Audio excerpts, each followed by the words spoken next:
আমার অভিযোগ হইল গিয়া আপনারা দেখছেন যে আজ 2-3 দিন ধরে দৈনিক সুরমা ঢাকার দৈনিক বড়খান দ্বীপে থাকি যে সোশ্যাল মিডিয়ার মাধ্যমে আমার খুব বেশি একটা মানহানি করা আমার বেজত করা অসম্মানিত করা যে একটা হোয়াটসঅ্যাপর টেক্সট দিয়া মূলত হইল গিয়া এই হোয়াটসঅ্যাপর টেক্সটটা আজ থেকে 2 মাস আগে আমার হোয়াটসঅ্যাপটা হ্যাক হয়েছে।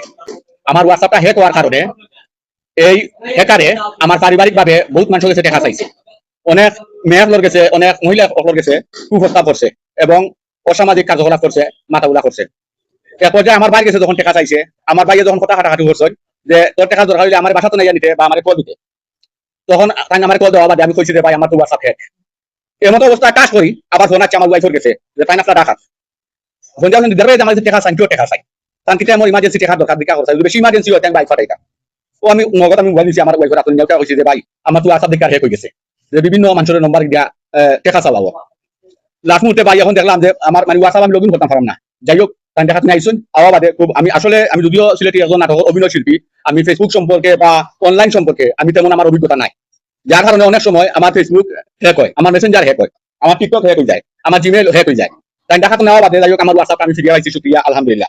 কিন্তু যখন আমার হোয়াটসঅ্যাপ হ্যাক হয়েছে, হ্যাক হওয়ার বাদে আমার একটা সহকারী অভিনেত্রী সহযোদ্ধা তার লগে মানে খুব বেশি একটা অসামাজিক কার্যকলাপ আলাপ আলোচনা হয়েছে টেক্সটের মাধ্যমে, কোনো কল নাই, কোনো কল নাই। চাকরির সময় যদি কোনো কল হইতো তাইলে একটা জিনিস বোঝা গেল, খালি জাস্ট টেক্সটের মাধ্যমে কথাবার্তার মাধ্যমে এমন একটা অসামাজিক কার্যকলাপ তুলিয়া ধরছে, এগুলা তাই স্ক্রিনশট দিয়া দৈনিক সুরমার ডাক বাইয়ে কিলা পাইছেন আমি জানি না, এবং দৈনিক বড়খান্তি বাইয়ে কিলা পাইছেন আমি জানি না, তারা এগুলা নিউজ করছেন। কিন্তু এগুলা নিউজ করার পরে আমার পারিবারিক ভাবে আমি খুব বেশি একটা অনাস্ত হয়েছি, আমি খুব বেশি একটা মানে দুঃখ প্রকাশ করলাম যে ওখানে আমার পারিবারিক ভাবে আমি এত বেশি একটা ক্ষতিগ্রস্ত হয়েছি এটা হিসাব ছাড়া। যাই হোক এই 2টা দিন আমি খুব বেশি একটা মানে ভোগান্তির মাঝে আসলাম। আমার পারিবারিক ভাবে যে সমস্যাটা হয়েছে, আমার এই সমস্যাটা গতকালকে রাখে সমাধান হয়েছে আলহামদুলিল্লাহ। সমাধান হওয়া বাদে আমি যখন চিন্তা করলাম এই ভিডিওটা আপলোড হয়ে গেছে, এই ভিডিওটা যখন আপলোড হয়ে গেছে আমি তখন মানে সোশ্যাল মিডিয়াত আমি আর খাল হয়ে পারতাম না, আমি এই মুহূর্তে আমি আমার সাংসারিক ঝামেলাটা আমি শেষ করি, আমি সাংসারিক ঝামেলা শেষ করা লাগি আমি উঠি ফরি লাগছি। যাই হোক আমার পরিবার পরিজন মিলিয়ে আমার সাংসারিক ঝামেলা খালি গতকালকে রাতে শেষ করছি। আমি আজকের দিন আমার শুটিং ক্যান্সেল হইয়া আমি পদক্ষেপ নিয়েছি যে আমি আজকে লাইভ আইনি, লাইভ ওখানে হইলাম যে আমার বিগত আগে আমার মেসেঞ্জার হ্যাক হয়েছে, এর আগে আমার টিকটক আইডি হ্যাক হয়েছে, আমার জিমেলও হ্যাক হয়েছে। দেখুন আমি মিডিয়া কাজ করি, আমারে হয়তো আপনারাও সেলিব্রিটি বানাইছেন, সেলিব্রিটি হওয়ার কারণে আমার নিয়ে অনেকে ব্লগ করে, অনেকে রুস্ট করে, অনেকে লাইভ করে, অনেকে সাক্ষাৎ করে, অনেকে স্টেজ প্রোগ্রাম করে। কিন্তু স্বাভাবিক যে এগুলা লইয়া যে মানে আমার নামে নিউজ হইব অন্তত আমার তো জানানি দরকার আছে, উচিত দরকার আছে। মানছি পাই এই হোয়াটসঅ্যাপ নম্বর আমার, এই মেসেঞ্জার নম্বর আমার, এই সব কিছু আমার, কিন্তু আমার তো জিজ্ঞাসা করার দরকার, আমার লগে যোগাযোগ করার দরকার। আমি দেশ ও জাতির কাছে আমার প্রশ্ন যে আমি যদি হইয়া থাকি আমার একটা বার জিজ্ঞাসা করার দরকার যে আমার নামে যে অপপ্রচার করা শুরু করিয়া আমার দেশ বিদেশে আমার মানহানি করা, আমার অডিয়েন্সের গেছে, আমার পরিবার পরিজন গেছে, আমার স্ত্রী গোষ্ঠী গেছে, আমার গ্রাম পাড়া মহল্লার গেছে, আমার সিলেট বিভাগের মাঝে দেশ বিদেশে সব গেছে যে আমার মানহানি করা ওর, এগুলো আমি দুঃখ প্রকাশ করলাম। আমার পিছনে শত্রু লাগছেন, আমার পিছনে দুশ্মন লাগছেন, যে আমার কিছু মানুষ লাগছেন যে আমার কিছু ক্ষতিগ্রস্ত করতা, আমার মানহানি করতা।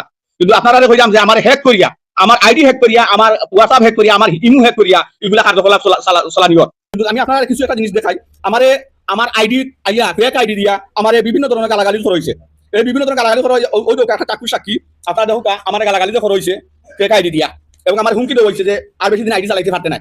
ওই তো কারকটা আমার হয়েছে, ওই তো কারকটা আমার হয়েছে যে চিন্তা করিস না তোর সব কিছু আত মুঠো আনি দিলাম, আমার হুমকি দেওয়া হয়েছে এই ফেক আইডি গুলা দিয়া।